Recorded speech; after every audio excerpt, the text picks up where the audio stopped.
പാടും. പക്ഷേ യേശു നിങ്ങളെ യഥാർത്ഥത്തിൽ സ്നേഹിക്കുന്നത് വേദപുസ്തകത്തിൽ കണ്ടാൽ മാത്രം പോരാ. ഒരു ഉത്തരവാദിത്വം നിങ്ങളെ ഫലമേൽപ്പിക്കത്തക്ക രീതിയിലുള്ള ഒരു ആത്മവിശ്വാസം നിങ്ങളിൽ കർത്താവിനുണ്ടെങ്കിലേ നിങ്ങളെ കർത്താവ് യഥാർത്ഥത്തിൽ സ്നേഹിക്കുന്നു എന്നുള്ളതിന് തെളിവാകത്തുള്ളൂ. കർത്താവിൻ്റെ ചോദ്യം അതാണ്. ഒരാളെ കൂടെ, നിങ്ങളുടെ സ്വന്തം മക്കളുടെ കൂടെ ഒരു മകളെ കൂടെ അല്ലെങ്കിൽ ഒരു മകനെ കൂടെ കർത്താവ് നിങ്ങൾക്ക് തന്നാൽ എന്തായിരിക്കും നിങ്ങളുടെ പ്രതികരണം? നിങ്ങളുടെ സ്വന്തം സഹോദരൻ്റെ കൂടെ ഒരു സഹോദരനെ കൂടെ നിങ്ങൾക്ക് കർത്താവ് തന്നാൽ എന്തായിരിക്കും നിങ്ങളുടെ പ്രതികരണം? നിങ്ങളുടെ അമ്മയുടെ കൂടെ ഒരു അമ്മയെ കൂടെ സംരക്ഷിക്കേണ്ടതിന് നിങ്ങൾക്ക് തന്നാൽ എന്തായിരിക്കും നിങ്ങളുടെ പ്രതികരണം?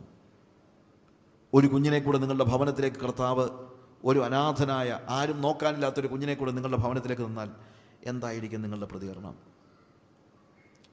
നിങ്ങൾ വീമ്പിളക്കരുത് ഞാൻ കർത്താവ് സ്നേഹിച്ച ശിഷ്യനാണെന്ന്. സ്നേഹിച്ച ശിഷ്യനാണെങ്കിൽ, യഥാർത്ഥത്തിൽ നിങ്ങൾ യേശുവിനെ സ്നേഹിക്കുന്നെങ്കിൽ ആ സ്നേഹം വെളിപ്പെടുത്തുന്നത് നിങ്ങൾക്ക് സമ്മാനം തന്നുകൊണ്ടല്ല, നിങ്ങൾക്ക് ഉത്തരവാദിത്വം തന്നുകൊണ്ടാണ്. നമ്മളെല്ലാം നമ്മളെ സ്നേഹിക്കുന്നതിന് തെളിവായി പറയുന്നത് കർത്താവിനെ ഒത്തിരി സ്നേഹിക്കുന്നുണ്ട്, ഞാനൊരു കാറിന് വേണ്ടി പ്രാർത്ഥിച്ചു, കർത്താവ് എനിക്കൊരു കാറ് തന്നു.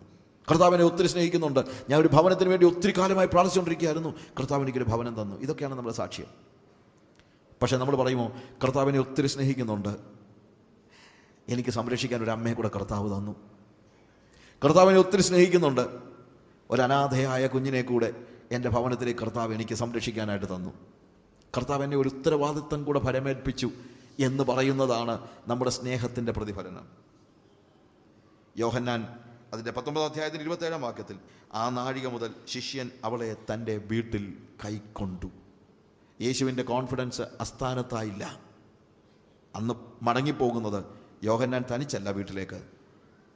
യേശുവിൻ്റെ അമ്മയായ മറിയയുടെ കൈ പിടിച്ചുകൊണ്ട് അവനവൻ്റെ ഭവനത്തിലേക്ക് പോന്നു. അന്ന് തൊട്ട് അവളെ അവൻ വിളിച്ചത് യേശുവിൻ്റെ അമ്മ മറിയ എന്നല്ല, അമ്മേ എന്നാണ്. കാര്യം യേശു അവനെ ഫലമേൽപ്പിച്ചതാണ്. ഇതുപോലെ ഇന്നും ദൈവം നമ്മളെ ഒരു വ്യക്തിയെ ഫലമേൽപ്പിക്കാൻ, ഒരു ഉത്തരവാദിത്വം ഫലമേൽപ്പിക്കാൻ വന്നു നിൽക്കുമ്പോൾ അത് ഏറ്റെടുക്കാൻ നമ്മൾ തയ്യാറാണെങ്കിൽ മാത്രമേ നമ്മുടെ സ്നേഹത്തിൻ്റെ വാക്കുകൾക്ക് പ്രസക്തിയുള്ളൂ.